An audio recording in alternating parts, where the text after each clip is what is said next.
Now, I was given an introduction for our next speaker, Chuck DeVore.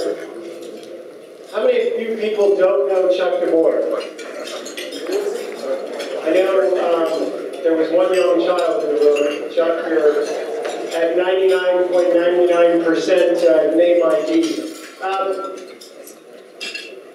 The theme tonight, of course, has to do with California's competitiveness, how much it's overtaxed, those type of things.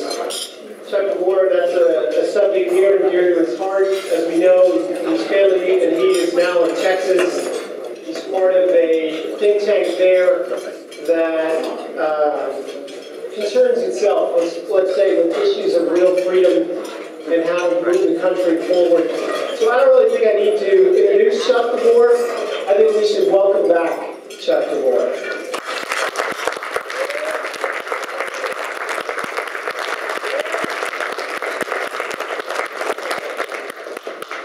Thank you, Tom. Well, I certainly didn't expect this opportunity to come back and to address my dear friends in the California Republican Party. I was thinking back to the very first convention that I attended. It was 1981. I was a college Republican activist. Jerry Brown was governor.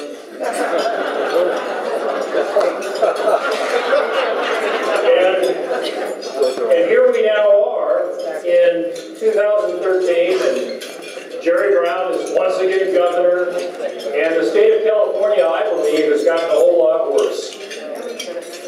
Now, your chairman asked me to talk about kind of the numbers as to California versus Texas and how things compare. But then he also said something else. He said, Chuck, could you keep it a bit optimistic and give me something to hope for? And I had to think about that for a long time. And I kept struggling and rewriting my speech. And as some of you know, I really don't like being tied down to a written speech. I like to speak extemporaneously, but man, it was a tough assignment, Mr. Chairman. And so I'm going to do what I can to try to both illuminate you and not depress the heck out of you. And we'll see whether or not I'm able to do that. Now, we talked about 1981. Well, back in 1981, California took 9.8% of California's per capita income.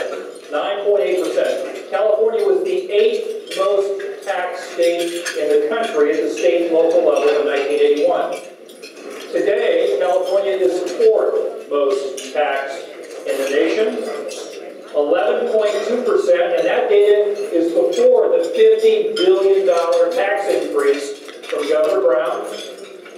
So it may be higher, but the 3 states right now in front of California, as you might imagine, are New York, New Jersey, and Connecticut. Not exactly great company. Now, as Tom mentioned, I've moved to Texas. And this was not a move that was made lightly. It was not at all a lightly made move. Some of you know that my family and I have been taking care of our aged in-laws. Joe, a World War II veteran who's born in Europe, who's 88, and his wife, Judy.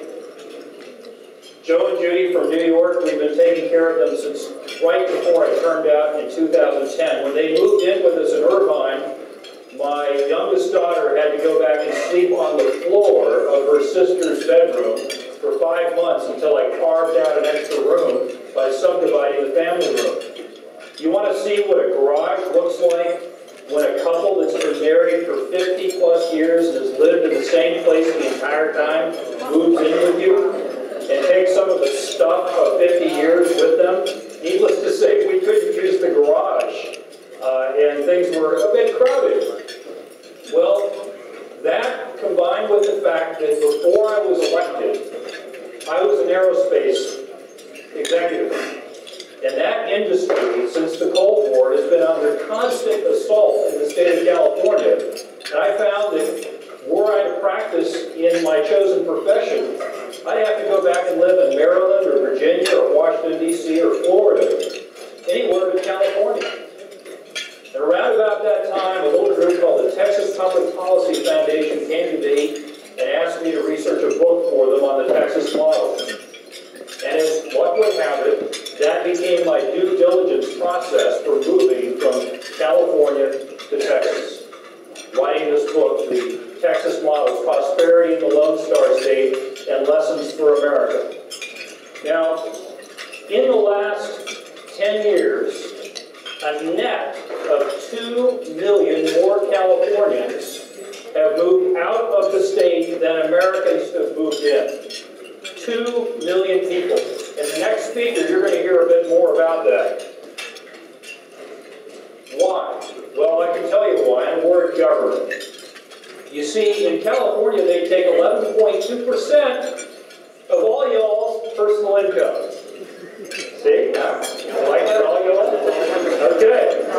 In Texas, it's 7.9%. Now, as a share of personal per capita income, that is a 42% difference. In other words, government takes 42% more as a share of your money here in California than in the second biggest state in the Union. That is why people are fleeing. Now, with all of that extra money, they don't just take it from you, they spend it on stuff. And what they spend it on are legions of bureaucrats and regulators that figure out all kinds of little ways to tell you what to do and how to do it. And if you don't do it, they're going to either fine you or send you to jail. Now, back in 2006, it got so bad that even the Democrats in the legislature decided that they needed to put forward a bill studying the cost of regulation on small business in the state of California. Now, Governor Schwarzenegger, you remember him. Governor Schwarzenegger signed the bill, but in a few years, when the study was completed, he had gotten a few deeper shades of green, and he did not want to release the study. The legislature actually had to pressure him to release the study. And the study was finally liberated in September of 2009 when the unemployment rate in California hit a 70-year high. And the results of this study were, I think, in a word, remarkable. Because this study done by two professors at Cal State Sacramento determined that the regulatory compliance costs for small business in California came up to $134,000 per year. That's stunning. And that is a significant part of the competitive disadvantage of the state of California. Now, we all know about energy policy in California. California has the highest gas tax in the country, but electricity is a big deal as well. Energy is the master resource. Electricity is very important. The price of electricity in California for energy-intensive industrial applications is some 88% higher than it is in the state of Texas. 88%. And if you look across the board at energy costs for residential and commercial and industrial, what you find is if California consumers paid the same as what Texas consumers pay, that California consumers would save $10 billion a year, or $265 for every man, woman, and child in the state of California. That's how much of a difference there is in the electrical costs. And it's only going to get worse. 80-32, you've heard of that.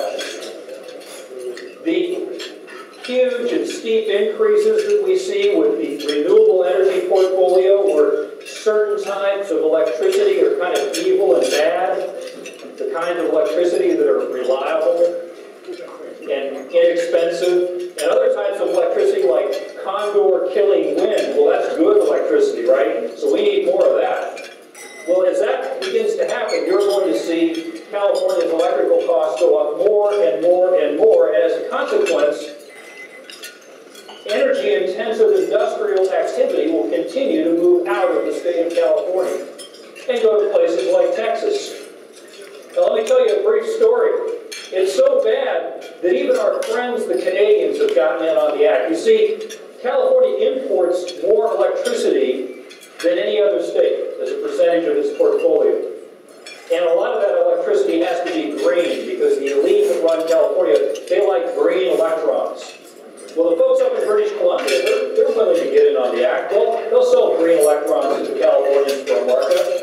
Now, BC Power, the provincially owned utility up in British Columbia, by the way, they got caught manipulating the California energy market in 2001 and had to pay a fine.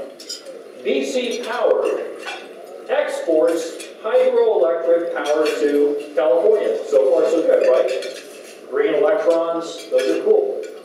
But did you know that BC Power usually has to import its own electricity to make up for all the power they're sending to California? And did you know where they get that electricity from? That electricity that they import is generated by evil, nasty coal power and slightly less evil, less nasty natural gas power from the state of Washington and Alberta. So they backfill the power they send to California, make a profit on the green hydropower electrons, make it up with coal-fired power, and make a nice profit in the process. And I guess as I look at it, the Canadians have to have some way to pay for national health care. So there you go, that's how they do it. Now you know. So the challenge then for California to continue to lay out the challenge is that these policies lead to higher costs of living. Now, we see that in California, land use is very restrictive regulations regarding land use, fees, restrictive zoning. This has caused California to have housing costs at 176% of the national average. This contributes to a cost of living in California that's about 33% higher than it is in the state of Texas, the second biggest state. And that is a big deal because the higher cost of living in California means that you generally have to pay more for people to do work here to make ends meet. And that shows up in things like the government education system in California. Because the pay scales have to be so much higher to attract teachers in California because of the government-caused higher cost of living in the Golden State, you can afford less teachers in the old-fashioned industrial-aged model of education that we have today in California. In fact, it's so significant that compared to Texas, using statistics from the National Education Association, and we'll claim that they're an impartial group tonight just for this purpose, that if you look at all instructional personnel, in California there is currently, according to the NEA, a 21-to-1 student-to-staff ratio in K through 12. 21-to-1. In Texas, by the same standards of this national union, it's 13-to-1. And Texas is being sued by the same said NEA because they don't spend enough on education. I think they're kind of quiet here oftentimes, probably because the wrong party controls the levers here, so they have to be quiet. Isn't that interesting? 21-to-1 versus 13-to-1. Now, you'd think that perhaps, all things being equal, that maybe there's different educational results. And if you thought that, you would be correct. Now, you do hear apologists for California and people who like to attack Texas say, well, Texas has the highest percentage of adults without a high school diploma. That's true. California is number 3.